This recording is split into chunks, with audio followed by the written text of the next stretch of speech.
Terima kasih Bapak atas kesempatan yang telah diberikan. Sebelumnya perkenalkan, nama saya Sabira Aulia, mahasiswi S1 Universitas Gadjah Mada, Fakultas Hukum Prodi Hukum.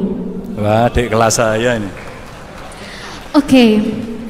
Seperti yang Bapak sebutkan tadi, atas pengalaman Bapak, inovasi Bapak, jujur itu untuk di daerah Jawa, daerah pusat-pusat ini itu sangat-sangat hal normal terjadi, sangat bisa untuk dikerjakan, diimplementasikan dengan gampang.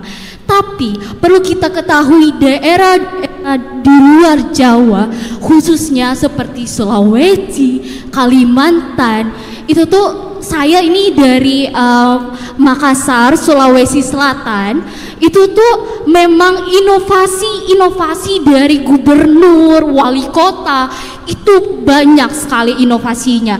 Anggaran pun demikian. Namun pada saat prakteknya, implementasinya, ini kan itu terbagi-bagi, tugasnya dibagi ke misalnya dinas ataupun yang melakukan proyek itu tuh ya seperti Bapak bilang tadi, budaya korupsi.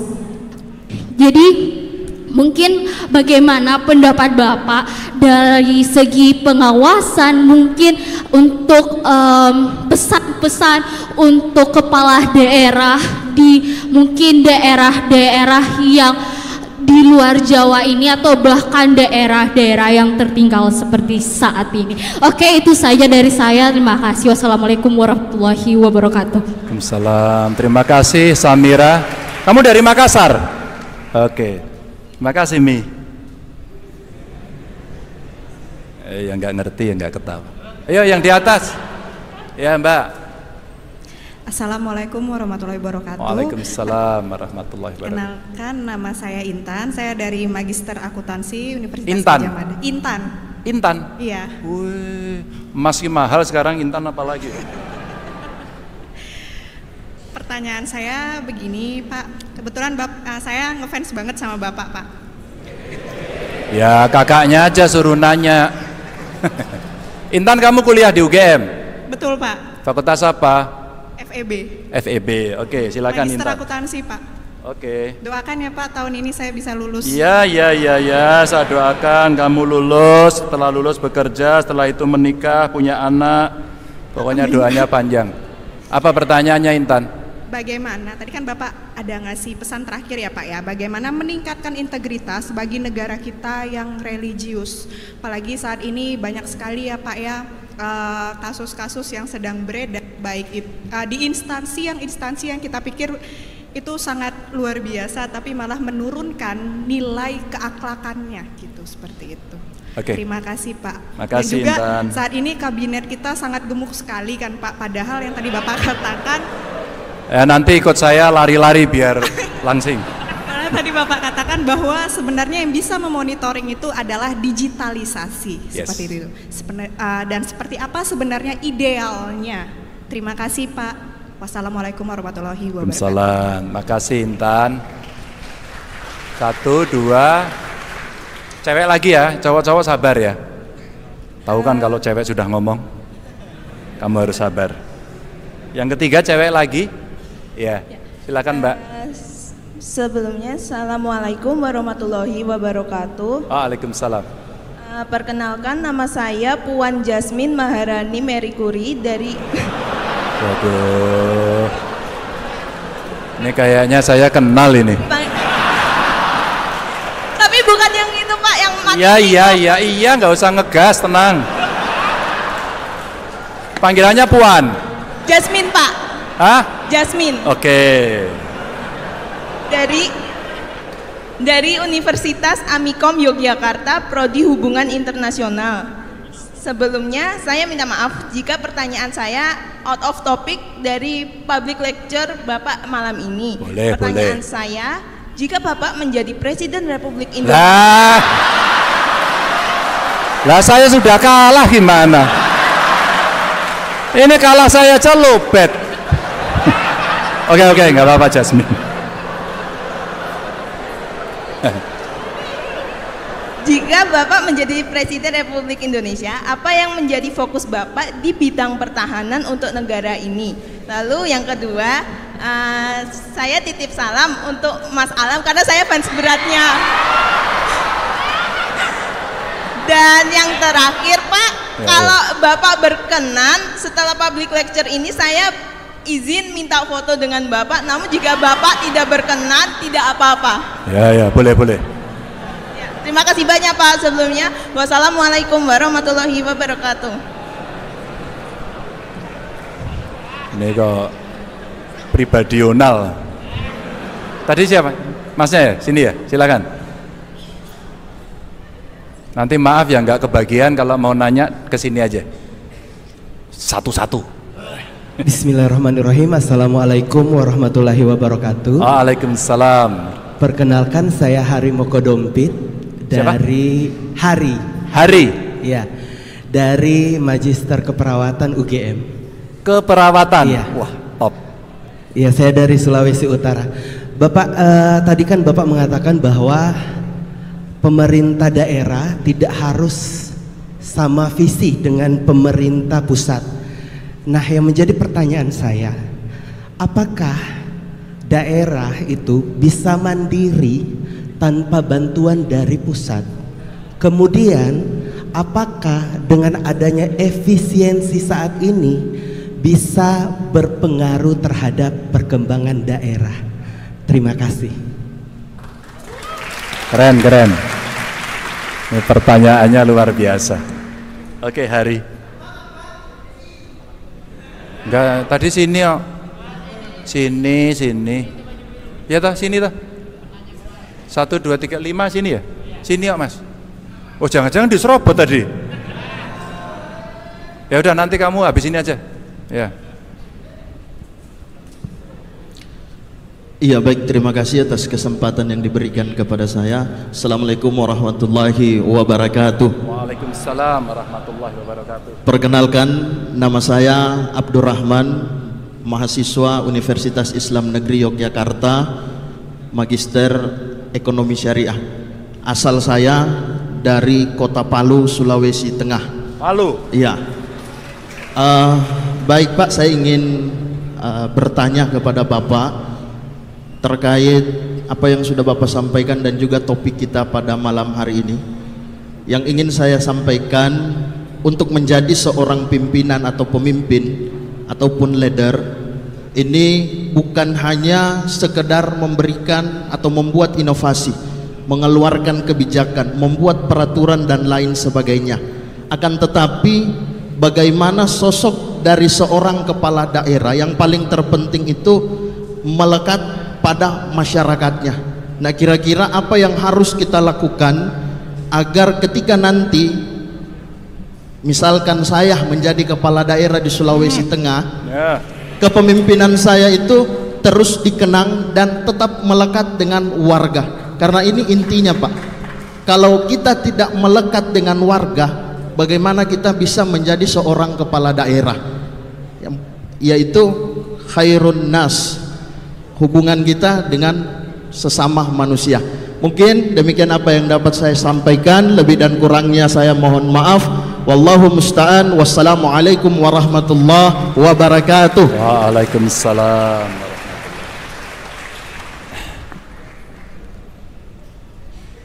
Saya kira pertanyaannya enteng-enteng.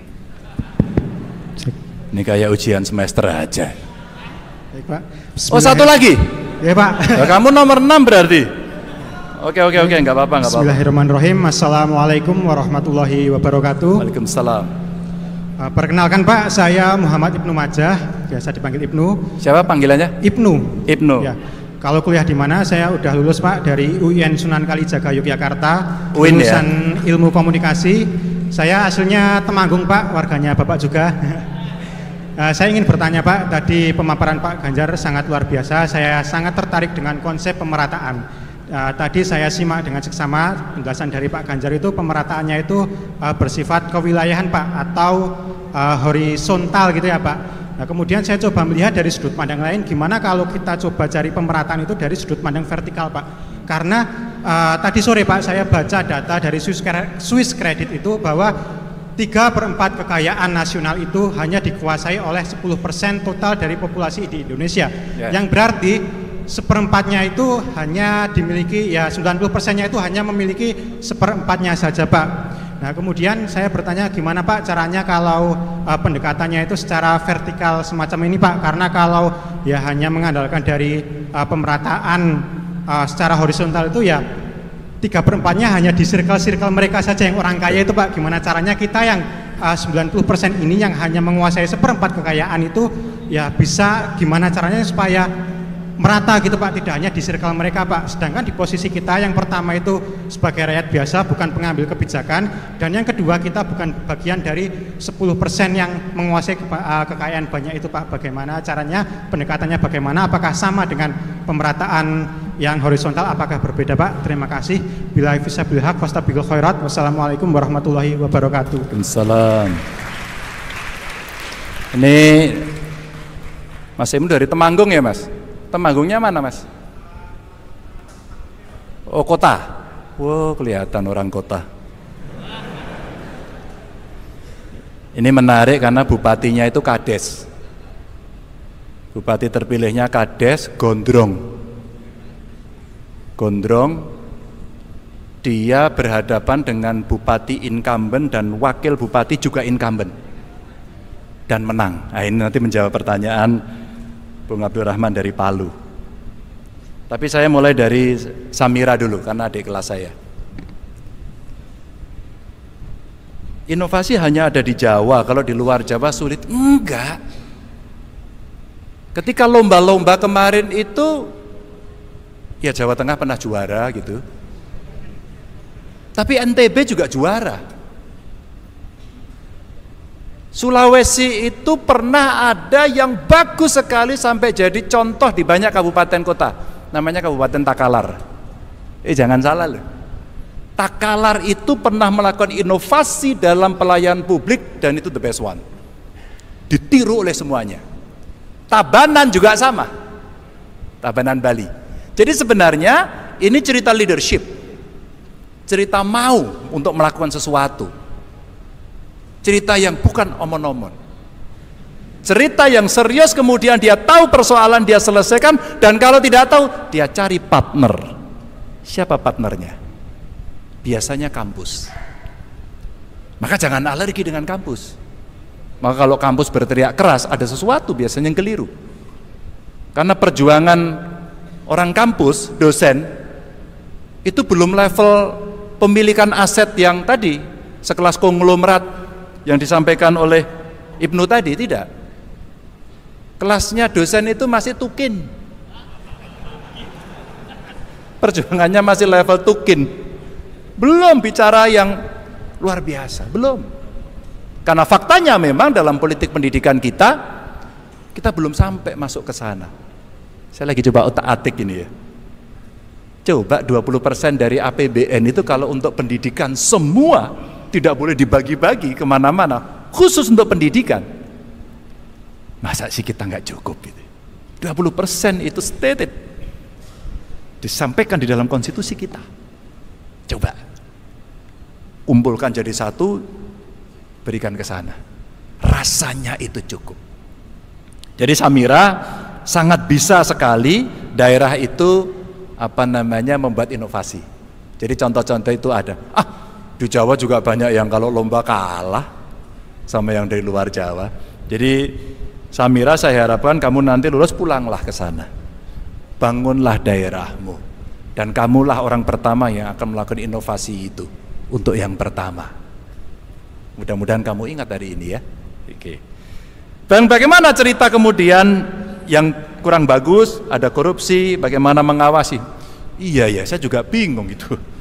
Yang ngawasi banyak loh. Eksekutif diawasi oleh legislatif. Legislatifnya kena juga. Ada BPKP, ada BPK, kena juga. Ada polisi, ada kejaksaan, ada KPK. Kalau kita percaya, ada yang tidak terlihat di sana. Itu yang seringkali kita lupa. Jadi bagaimana cara mengawasi? Mengawasi yang paling bagus adalah gerakan masyarakat dari manapun kita berada. Ibarat air setetes yang harus melubangi batu. Apakah apa yang dilakukan Samira? Konsisten menetes terus di satu titik yang sama, tidak pernah berhenti. Pasti batu itu akan bolong. Cuman waktunya lama. Persoalannya, apakah kita mau pakai filosofi ini atau kita mau lebih cepat? Kalau lebih cepat gunakan alat namanya bor. Gitu. Tapi untuk sampai punya alat, kamu harus menciptakan alat itu. Inilah instrumen yang mesti dipakai untuk mengawasi. Samira, saya punya cerita. Enteng-enteng aja Samira. Suatu ketika saya melantik para kepala daerah karena hasil pilkada serentak yang pertama. Saya lantik di Simpang 5 Semarang. Terus kemudian yang menempelkan pangkat sama jengkol yang ada di sini itu bukan saya.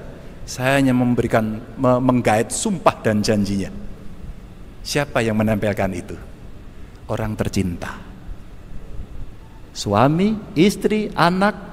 Kalau dia tidak punya suami istri, mungkin adik, siapapun dia.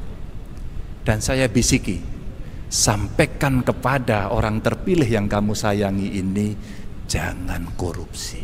Simple. Dari orang yang tersayang. Setelah itu apa? Saya ajak mereka semua sekolah anti korupsi di KPK untuk pertama kali di Indonesia. Sekolahnya di KPK. Waduh, komisionernya senang. Waduh Pak Ganjar, ajak dong yang lain untuk begini. Iya. Dan setelah itu ada yang kena OTT. Apa ya Samira? Saya ingin menyampaikan bahwa